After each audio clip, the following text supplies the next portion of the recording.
अशोक जी, जी विषय ये कि कल शिवपाल जी ने कहा कि हमने, अब हमने का अर्थ अगर मैं नकारात्मक हूं तो मैं ये पूछ सकता हूं कि अपना घर बेच के लगाया था। बोले हमने 600 करोड़ रुपया दिया था कुंभ में। हालांकि वो कुछ गलत फिगर कोट करके, 600 करोड़ तो बहुत छोटी रकम होती है, कुंभ बहुत बड़ा आयोजन होता है क्या। और 600 करोड़ में आजम खान साहब क्या आप प्रभारी रहते, वो तो रहते ही नहीं फिर प्रभारी 600 करोड़ वाले कार्यक्रम में। खैर, वो कह सकते हैं कि हमने किया। अखिलेश जी कह सकते हैं हमारे समय में कुंभ हुआ, दुनिया के लोगों ने तारीफ की कि सपा ने क्या कुंभ कराया, विदेशी यूनिवर्सिटियों ने तारीफ की कि हमने क्या कुंभ कराया। वो कुंभ उनका था, वो समाजवादी पार्टी का था, वो राजेंद्र चौधरी का था क्या, शिवपाल जी का था। ये कुंभ में योगी कौन होते? नहीं, योगी कौन होते? यही ना तर्क है। तो ये तर्क मंजूर नहीं हो सकता किसी को भी। अशोक जी, अमिताभ जी, तर्क जो कहा जा रहा है कि योगी जी कौन होते हैं, उसके पीछे सिर्फ यही कारण है क्योंकि ये नहीं, सार्वजनिक पुराने कार्यक्रम है। मुख्यमंत्री क्या कौन होते थे? पूर्व के मुख्यमंत्री कौन होते थे? वो कुछ बड़े मुख्यमंत्री थे क्या? मैं अपनी बात रख लूं जी। देखिए, जो निमंत्रण या आमंत्रण जो दिया जा रहा है, इसको लेकर के सवाल उठ रहा है कि योगी जी कौन होते हैं निमंत्रण देने वाले। ये तो पूरा हिंदू समाज का कार्यक्रम है, कोई एक व्यक्तिगत कार्यक्रम तो योगी जी का है नहीं, न तो उनकी सरकार का कार्यक्रम है। ये कार्यक्रम हजारों साल से चला आ रहा है। जब न योगी जी थे, न हम लोग थे, न कोई नहीं था, तब से भी ये कार्यक्रम चला आ रहा है। तो उस कार्यक्रम को टेक ओवर करने की अगर कोशिश की जा रही है, ये कार्यक्रम तो हमारा कार्यक्रम है। नहीं, ये अखिलेश जी यही बोलते हैं भैया। मैंने यही तो निवेदन किया, फिर भटक गए। मैंने ये ना, अखिलेश जी जब भी आजम खान वाले कुंभ का विवरण देते हैं तो वो कहते हैं मैंने कराया, हमने कराया, हमारी सरकार ने कराया, विदेशियों तक ने वाहवाही की। वो ये कहीं नहीं कहते कि भारत की जनता ने कराया। वो कराए तो उनका, और योगी कराए तो बोले ये तो विश्व का कार्यक्रम है, योगी की क्या मतलब है? ये तो देखिए, डिफरेंस तो एक रखना होगा। अमिताभ जी, डिफरेंस मैं या तो आपको ढंग से बता नहीं पा रहा हूं या तो आप समझ नहीं रहे हैं। डिफरेंस वो नहीं है कि जो अखिलेश जी कहे और जो योगी जी कर रहे हैं, वो भी सरकार के ही द्वारा करवाए। हमारी सरकार में थी तो कोई व्यक्तिगत कार्यक्रम तो था नहीं, सरकार का ही कार्यक्रम होता है, सरकार के द्वारा कराया जाता है। लेकिन इस कार्यक्रम में जो सवाल उठ रहे हैं कि योगी जी कौन होते हैं, इसके पीछे सिर्फ निमंत्रण, इनविटेशन को लेकर के सवाल हो रहा है कि वो कौन होते हैं निमंत्रण देने वाले। सिर्फ एक लाइन का जवाब। तो क्या निमंत्रण नहीं, तो क्या निमंत्रण समाजवादी पार्टी के कार्यालय सचिव बांटेंगे कि कांग्रेस के कार्यालय सचिव बांटेंगे? गजब बात कर रहे हैं। इसमें निमंत्रण का सवाल कहां उठता है? आप बांटेंगे क्या? अगर एक नहीं, एक में रुकना होगा। मैं कांग्रेस सपा से कहूंगा, आपको निमंत्रण बांटने की पात्रता तब होगी जब भारत के उत्तर प्रदेश की जनता आपके माथे पर रोली तिलक लगा देगी, आप सरकार में होंगे। उससे पहले नहीं होगी। अच्छा लगे तो मित्र, बुरा लगे तो, यही लोकतंत्र है। अखिलेश जी ने आजम खान को प्रभारी बना दिया था, उनके अपने सोच है, अपना चिंतन था, अपनी वाणी थी। किसने क्या उखाड़ लिया था? बना ही दिया था ना। और माला पहन के घूमे भी थे वो, क्योंकि हुकूमत में थे आप। मैं ये दोहरा चरित्रवाद स्वीकार नहीं कर सकता कि हम डबल मुख्यमंत्री थे, ये सिंगल है, ये नहीं। अमिताभ जी, बस 10 सेकंड अगर समय दें। नहीं, ये अगर हम यही माने तो आपकी संख्या से बड़े संख्या के मुख्यमंत्री हैं भाई। अभी दूसरी बार में भी समाजवादी पार्टी के पास जो जनादेश था, उससे बड़े जनादेश के साथ योगी मुख्यमंत्री हैं, पहली बार में भी और इस बार में भी। अशोक जी, गलत कह रहा हूं?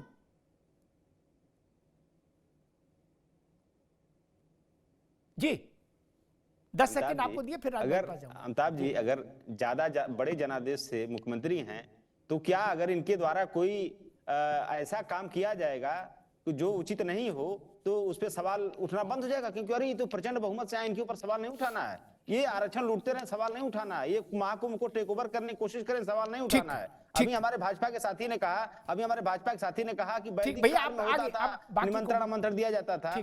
अमिताभ जी, वैदिक काल का इन्होंने बात किया, लेकिन वैदिक काल में जो धार्मिक अनुष्ठान किए जाते थे और होते थे, उसका उद्देश्य क्या होता था? ज्ञानार्जन होता था, लोक कल्याण होता था। लेकिन इस काल में ज्ञानार्जन नहीं, धनार्जन। ठीक, अब रुकना होगा, अभी रुकना होगा। ये बात ठीक नहीं है। इसका मतलब आपकी सरकारों ने जो कार्यक्रम कराए उनमें भी धनार्जन ही किया होगा। इसका मतलब तो यही कि जब आपके पास ताला कुंजी थी तो आपने भी बाल्टी भर भर के लपेटा होगा। ये कहना चाह रहे हैं क्या? ये अविश्वास मत फैलाइए, आपने भी लपेटा होगा। निमंत्रण की बात हो रही है। दक्ष प्रजापति का शिरोच्छेदन क्यों हुआ था? महादेव को निमंत्रण नहीं गया था। उस वक्त अगर समाजवादी पार्टी और अजय राय होते तो वो कहते निमंत्रण की क्या जरूरत है, यज्ञ में तो अपने आप आते हैं सब लोग, कह सकते थे। लेकिन अच्छा है उस वक्त नहीं थे अजय राय जी और समाजवादी पार्टी। होते तो वो दक्ष को भी लपेट लेते, महादेव को भी लपेट लेते, कहते ये कौन होते निमंत्रण मांगने वाले। राज शर्मा जी, निमंत्रण से इतनी नाराजगी क्यों? लग रहा है बिल्कुल पूरा बोले हाँ क्या? और जैसे सपा कह रही है कि टेक ओवर करने की कोशिश है, क्या सरकार को हम बहिष्कृत कर दें मेला क्षेत्र से क्या? और वहां 4 युवा कांग्रेस के और 4 सपा के युवक लगा दें तो कुंभ हो जाएगा। सरकार तो रहेगी ना बीच में, जमीन का आवंटन भी सरकार ही करती है, पैसा भी सरकार ही खर्च करती है। कहा जा रहा कि कुंभ को टेक ओवर किया जा रहा है। सरकार बाहर रहेगी तो कुंभ कैसे होगा? और कब सरकार बाहर रही? राज शर्मा मुझे बताइए। भैया मैं एक बात कहना चाहता हूं, यह आस्था का विषय है। इस आस्था के विषय को एक तांडव नाच ना कराएं, कोई नहीं कराना चाहिए मुझे लगता है, छोड़ दो सारी चीजें। लेकिन मैं एक बात कहना चाहता हूं, मेरी बात सुन लीजिए आज। मैं पंडित जी हूं, मैं एक बात कहना चाहता हूं, मुझे बहुत बुरा लगता है जैसे कि अभी अवधेश पांडे जी ने कहा कि राज शर्मा जी, राहुल गांधी जी वहां आए और नहाए और अपने पाप को धो लें। मैं आपको मुतमईन करना चाहता हूं पांडे जी, मैं तो बाल्टी के पानी से नहा लूंगा क्योंकि पापी नहीं हूं, मगर आप जाएं पहले अपने पाप धो लें, अपने नेताओं को पाप धो लें। आप लोगों को शर्म नहीं आती? अगर मैं नहीं कहता कि अच्छे काम कर रहे हैं योगी जी, ठीक है करिए, हिंदू धर्म है, होना चाहिए ये कुंभ में, सब कुछ करो, लेकिन एक बात तो कर लेते। अरे 6-7 साल में प्रधानमंत्री जी को एक विश्वविद्यालय का उद्घाटन कराने के लिए भी बुला लेते जिसका डंका ऑक्सफोर्ड यूनिवर्सिटी के बराबर में पड़ता। क्या बेकार की बातें करते रहते हो पांडे जी?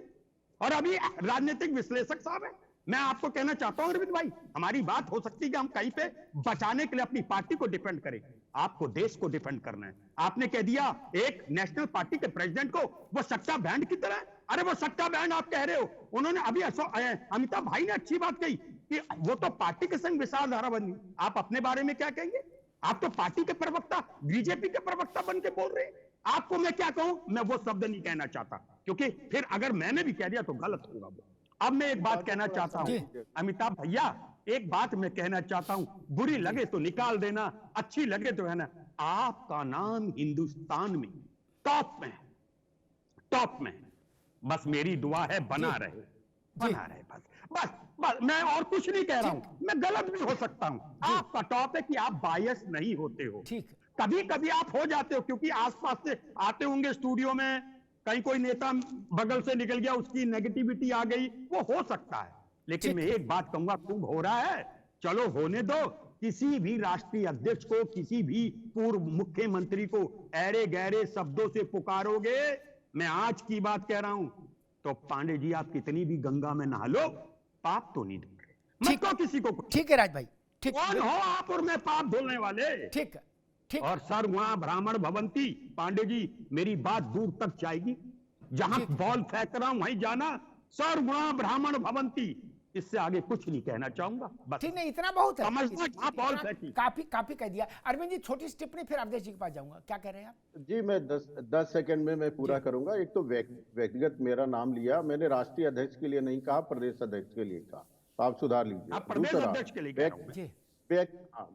व्यक्ति किसी भी पार्टी में रहे, किसी में दल में रहे, संविधान स्वतंत्रता देता है, लेकिन देश के प्रति, संस्कृति के प्रति, धार्मिक प्रयोजनों के प्रति, राष्ट्रभूमि के प्रति यदि किसी की निष्ठा बदलेगी तो मैं आलोचना करूंगा। मैं व्यक्तिगत रूप से अजय राय को जानता हूं कि राम जन्मभूमि पे क्या कहते थे, कुंभ के पर क्या कहते थे, संतों पे क्या कहते थे, और आज पार्टी बदलने के बाद उनकी निष्ठाएं जो देश और संस्कृति के प्रति होना चाहिए वो कैसे बदली है। इसलिए मैं क्षुब्ध होकर आरोप लगाया हूं और बारंबार आरोप लगाऊंगा, ये मुझे अधिकार है। मेरा इमरजेंसी लगा के नहीं बंद कर सकते। ठीक है, ये ध्यान रहे। ठीक है, मैं इसी क्रम में एक बात कहूँ, फिर अवधेश भाई के पास जाऊंगा कि हम नेतागिरी करें अशोक भाई, हम पत्रकारिता करें, हम कुछ भी करें जीवन में, लेकिन कुछ बुनियादी चीजें हैं जिन पर हम समझौता, हमसे मतलब मैं समझौता नहीं करता। क्या? राष्ट्र के मान बिंदु, राष्ट्र के गौरव बिंदु, राष्ट्र की परंपराएं, नूर की एक बूंद है जो सदियों से बहा करती है, वो जो एक सनातन का प्रवाह है, वो क्या मैं इस पर समझौता नहीं कर सकता ना। और जिन लोगों ने 35 वर्ष की मेरी यात्रा देखी है वो इस बात से मुतमईन है। 35 वर्ष कोई कम अवधि नहीं होती मित्र। मैं राजनीति भी करता तब भी यही करता, ऐसे ही कहता, सपा में रहता तो भी, बसपा में रहता तो भी, भाजपा में रहता तो भी, कांग्रेस में रहता तो भी, निकाल दिया जाता तो भी बोलता वही। मैं ऐसी मूर्खता नहीं कर सकता कि कुंभ पर कोई अच्छी बात नहीं कहूं। बोले क्यों? बोले हमारी पार्टी वाले नाराज हो जाएंगे। मैं इस बात का भी समर्थन नहीं कर सकता कि होली नहीं मनेगी मेरे सरकारी बंगले में, लेकिन इफ्तार होगी सरकारी खर्चे से। मैं इस बात का समर्थन नहीं कर सकता था ना। आप मुझे मिसफिट मान लीजिए, लेकिन मैं नहीं कर सकता। हिम्मत से सच कहूं तो बुरा मानते हैं लोग, रो रो के बात कहने की आदत नहीं रही। अवधेश पांडे जी, बात वहीं पर आके टिक रही है कि न्योता क्यों बांट रहे हो। मुझे लग रहा है शायद इस बात से समस्या है कि होता है ना कि भाई ठीक है, पड़ोसी की लड़का टॉप कर गया, बिटिया की नौकरी लग गई, मकान भी 2 मंजिला बना लिया, तो जो बगल वाला है वो थोड़ा चिढ़ता है। क्या? तो तर्क दूसरे देता है, लेकिन अंदर से पीड़ा दूसरी होती है। क्या? कि हमारा लड़का घूम रहा है, उनका देखो गाड़ी से जा रहा है। क्या वैसी स्थिति पैदा हो गई भारत की राजनीति में? हर 5 साल में चुनाव होता है, फिर काहे को इतनी समस्या? कुंभ तो महाकुंभ 12 साल में, चुनाव तो हर 5 साल में है। सब लोग मेहनत करो, अगली बार आ जाओ। मैं तो चाहता हूं कि अगली बार जब कुंभ हो प्रयागराज में अशोक जी, तो आपकी पार्टी की सरकार हो। अब तो आजम खान भी नहीं जिनको आप प्रभारी बना पाए। क्या? वो तो जेल में है। तो और कुछ बेहतर ही होगा कुंभ। अवधेश जी। अमिताभ जी, तुलसीदास जी की एक पंक्ति है, सब ही सोहाई नवध बधावा, चोर ही चंदन रात न भावा। चोरों को चांदनी रात अच्छी नहीं लगती, क्योंकि उन प्रकाश जब होगा तो उनको चोरी करने में दिक्कत होती है। भगवान राम के राज्याभिषेक के समय की यह पंक्ति है। ऐसे ही जब सनातन धर्म का कोई भी दिव्य आयोजन होता है तो हमारे जो इंडी गठबंधन के साथी हैं, इनके पेट में दर्द होने लगता है। किस प्रकार से इन्होंने अपने शासन में सनातन के उत्सव के, राष्ट्र के उत्सव को कुचलने का काम किया, सनातन को समाप्त करने की घोषणा के साथ काम करते रहे। परंतु आज जब उत्तर प्रदेश में योगी जी की सरकार है और देश के अंदर मोदी जी की सरकार है, और दोनों सरकारों का संकल्प है विरासत भी विकास भी, और उसी भावना को लेकर ये सरकारें काम कर रही हैं। इसी महाकुंभ में सनातन को चिढ़ाने के उद्देश्य से आजम चच्चा को इन लोगों ने प्रभारी बना दिया था। जो व्यक्ति सनातन को मानता ही ना हो, सनातन के सबसे बड़े आयोजन का प्रभारी, उस व्यक्ति को इसलिए बना दिया गया कि इससे सनातन की भावनाएं आहत हो, सनातन धर्मी इसमें अंदर से विचलित हो। परंतु ये देश है, ये देश की सनातन आस्था है जो लगातार अपने संकल्प के साथ शिखर पर पहुंच रही है। और उसी जनता जनार्दन ने योगी को और मोदी को अपना आशीर्वाद दिया है और दोनों सरकारों को प्रतिष्ठित किया है। मोदी जी की सरकार को तीसरी बार और उत्तर प्रदेश की योगी जी की सरकार को दूसरी बार प्रतिष्ठित किया है। किस प्रकार से अयोध्या के अंदर जब प्राण प्रतिष्ठा का महोत्सव हुआ तो इन्हीं लोगों ने उसमें विघ्न डालने का काम किया। उत्तर प्रदेश के अंदर दिव्य दीपोत्सव होता है, उस दिव्य दीपोत्सव में भी विघ्न डालने का प्रयास होता है। आज पूरे उत्तर प्रदेश के अंदर मथुरा हो, काशी हो, विंध्याचल हो, सब जगह कॉरिडोर बन रहे हैं, धार्मिक पर्यटन को बढ़ावा मिल रहा है और इसी उत्तर प्रदेश की आय बढ़ रही है। ये केवल बुलडोजर वाले बाबा ही नहीं है, ये धनार्जन करने वाले भी बाबा है, ये अर्थशास्त्री भी है और कुंभ के माध्यम से भी एक बहुत बड़ा अर्थव्यवस्था मजबूत होने वाली उत्तर प्रदेश की। और चूंकि यूनेस्को ने इसको वर्ल्ड हेरिटेज का दर्जा दिया है, ये सबसे बड़ा मानवता का उत्सव है, तो पूरी देश और दुनिया में भी सनातन धर्म की, उत्तर प्रदेश की और इस भारत की अद्भुत व्यवस्था की साख भी बढ़ने वाली है। तो कुछ लोग नहीं चाहते कि इस देश का परचम पूरी दुनिया में लहराए, ये देश परम वैभव को प्राप्त हो, वसुधैव कुटुंबकम की भावना आगे बढ़े, सर्व जन सुखाय सर्व जन हिताय की भावना आगे बढ़े। अरे अशोक जी, आपके यहाँ एक एक्सप्रेस वे बन रहा था, उसमें विलंब केवल इसलिए हुआ कि अखिलेश यादव जी के मित्रों को पहले से वो सर्वे नहीं लीक हुआ, उसका डीपीआर नहीं लीक हुआ, पहले डीपीआर लीक कराया गया, फिर उस पर उनके मित्रों ने जमीन खरीदी और बाद में भी सरकारी पैसे में उन जमीनों को बेचा। इस प्रकार से विकास का क्रम आपके सरकारों में होता था।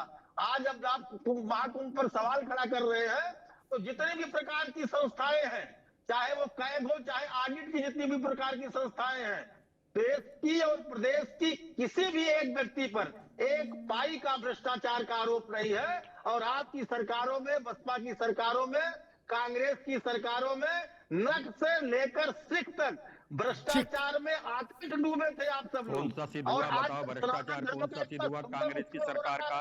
पूरे देश और दुनिया में कौन सा हुआ एक बताओ? आप ही के वीपी सिंह पर्ची लेके चलते थे। पत्थरबाजों को अरे कौन सा हुआ सिद्ध बताओ। लो, आप अपने साथी अरविंद पांडे जी की बात को काट रहे हो। अरे 2G हो गया, पहले बताओ, ईमान से बताओ, जो 2G हुआ, बोफोर्स हुआ, वीपी सिंह पर्ची लेके चलते थे। अरे पहले आप जाओ पाप धो। आप लोग अगर गालियां न दो विपक्ष को, आपकी राजनीति नहीं है, आपके पास शब्द नहीं है, वोकैबुलरी नहीं है आपके पास। मैं सही बता रहा हूँ आपके पांडे जी, आपको नहीं, पूरे बीजेपी वालों को। और याद रखो, मैं तो कह रहा हूँ गंगा में मत नहाओ। अरे गंगा भी मैली हो जाएगी आप लोगों को नहाने से। इतने पापी हो आप, आपके नहाने से, आप लोगों के नहाने से गंगा भी दूषित हो जाती है। अरे आप लोग जहाँ जहाँ पैर पड़ते हैं वहाँ नकारात्मक ऊर्जा पैदा होती है। आप लोग किसी काम के नहीं हो। ठीक है अवधेश भाई, रुकना होगा, राज भाई रुकना होगा। अशोक जी कुछ कहना चाह रहे थे। अशोक जी, समय कम है, जल्दी से जी। नहीं देखिए अमिताभ जी, मैं ज्यादा कुछ नहीं, लेकिन भाजपा के साथी ने बड़ी बड़ी बातें की कि हमारे योगी जी आर्थिक जानकारी भी रखते हैं, तो मुझे लगता है कि इनको थोड़ा सा उस पर पढ़ के आना चाहिए था, इनको पता भी नहीं होगा। आप बहस में आंकड़ों पर उलझने का समय नहीं, कोई बात कहनी हो, टिप्पणी करनी हो, आंकड़ों पे बोल रहा, आंकड़े पे नहीं समय, आंकड़े का समय नहीं मित्र। आर्थिक सुनिए अमिताभ जी, अवधेश, अशोक भैया, अब आंकड़े का समय नहीं, अभी कोई टिप्पणी करना चाहो तो कर दो। हाँ, टिप्पणी कर रहा हूँ, मैं टिप्पणी कर रहा हूँ कि पूर्वांचल एक्सप्रेसवे और बुंदेलखंड एक्सप्रेसवे साल भर के अंदर धंस गया। हमारा जो लखनऊ आगरा एक्सप्रेसवे है, RIT संस्था से लेकर के तमाम इनकी संस्थाओं ने जांच किया और उसको 24 कैरेट का सोना घोषित किया है, इतना शुद्धता से बना है। और इनको बताना चाहिए था, इनको एक चीज भूल गए पांडे जी, इनको एक चीज बता देना चाहिए था कि आज उत्तर प्रदेश के हर नागरिक के ऊपर 31,000 का कर्ज योगी सरकार ने चढ़ा दिया है। 31,000 का कर्ज आज हर उत्तर प्रदेश के नागरिक के ऊपर योगी सरकार ने चढ़ा दिया है। अब बात करते हैं 1 ट्रिलियन इकोनॉमी की। ठीक है अशोक जी, 23% ग्रोथ रेट चाहिए पांडे जी, उसके लिए 23% नोट कर लीजिए कहीं। अब अरविंद सिंह जल्दी से 30 सेकंड, सिर्फ 30 सेकंड। मैं एक लाइन में अपनी बात पूरी करूंगा। राज शर्मा जी कह रहे थे कि भ्रष्टाचार का एक साक्ष्य दे दे। सोनिया जी और राहुल जी पर भ्रष्टाचार है और भ्रष्टाचार जमानत पर है, जमानत पे है और सुप्रीम कोर्ट तक ने माना है कि केस चलने के लिए पर्याप्त जमानत पर है। ठीक, ये ध्यान में रहे आप। ठीक, राज भाई जल्दी से 30 सेकंड। हाँ क्या, अरे अरविंद भाई कैसे, क्या विश्लेषक हो आप, सिद्ध हो गया लोकल कानून हमने पढ़ा, सिद्ध हो गया। ठीक, अभी आप पे FIR लिखा दूं, इसका मतलब आप कल्पित हो गए। राज भाई अभी रुकना होगा, अरविंद जी आप रुकना होगा, बाकी सबकी बात।